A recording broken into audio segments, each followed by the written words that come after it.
സങ്കടം പ്രലോഭനമാകുകയാണ്. നമ്മുടെ ജീവിതത്തിൽ ഇങ്ങനെ ഉരുകിത്തീരുന്ന അനുഭവം ഉണ്ടാകുന്ന വേളകളിൽ ഓർക്കണേ, ഇതെനിക്കായി ഒരുക്കപ്പെട്ടിരിക്കുന്ന പരീക്ഷയുടെ കാലമാണ്.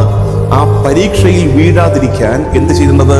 ഉണർന്നിരുന്ന് പ്രാർത്ഥിക്കണം. നമ്മളങ്ങ് പരീക്ഷണങ്ങളിൽ, സഹനങ്ങളിൽ തളർന്നു വീണു പോകരുതെന്ന് ഇന്ന് ഒത്തിരി പേര് കാണുന്നുണ്ട്. എന്ന് വെച്ചാൽ ജീവിതം സുഗമമായിട്ടൊക്കെ പോകുമ്പോൾ കർത്താവിൽ ആ സന്തോഷം, പള്ളിപ്പോക്ക്, പ്രാർത്ഥന ഒക്കെ കുഴപ്പമില്ലാതെ പോകുന്നു.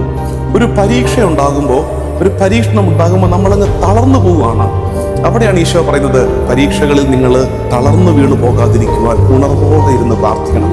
അപ്പൊ നമ്മൾ ഉടനെ ചോദിക്കും, എങ്ങനെയാണ് അച്ഛോ ഈ സഹനമൊക്കെ ഇങ്ങനെ ഉണ്ടാകുമ്പോൾ എന്ത് പറഞ്ഞാ പ്രാർത്ഥിക്കേണ്ടത്? എന്തു പറഞ്ഞു പ്രാർത്ഥിക്കും? ശരിക്കും പറഞ്ഞാൽ ഇങ്ങനെ ശരീരം കാന്തുന്ന വേദന ഉണ്ടാകുമ്പോൾ, ചില രോഗാവസ്ഥ എന്നൊക്കെ പറഞ്ഞാൽ നമുക്ക് ഒരു പ്രാർത്ഥന ഒന്ന് ഉരുവിടാൻ ആവതുപോലും ഇല്ലാത്ത രീതിയിൽ നമ്മുടെ ശരീരം തകർക്കപ്പെടുന്ന അനുഭവം ഉണ്ടാകും. മാനസിക വ്യഥയുടെ സഹനകാലമുണ്ട് നമ്മുടെയൊക്കെ ജീവിതത്തിൽ.